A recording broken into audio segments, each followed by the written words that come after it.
નમસ્કાર મિત્રો, આજે આપણે એક વૃદ્ધ દાદાની વાત કરવાની છે, તો બધા મિત્રોને વિનંતી છે કે વિડીયોને છેલ્લે સુધી સાંભળજો તો મજા આવશે.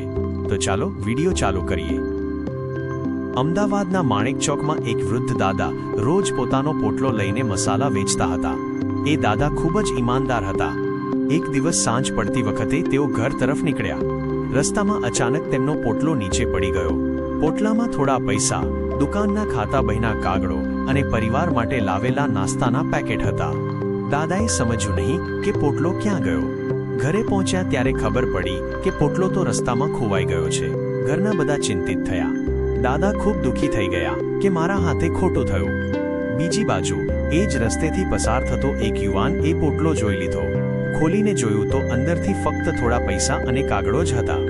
યુવાન પાસે તક હતી કે તે પૈસા રાખી લે, પરંતુ તેણે નક્કી કર્યું કે સાચા માલિકને પરત આપવું.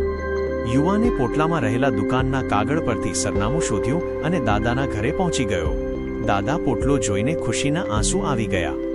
દાદાએ કહ્યું, બેટા, આજે તું ફક્ત મારો પોટલો પરત આપ્યો નથી, પણ મારા દિલમાં વિશ્વાસ પાછો મૂક્યો છે કે દુનિયામાં હજુ ઈમાનદારી છે.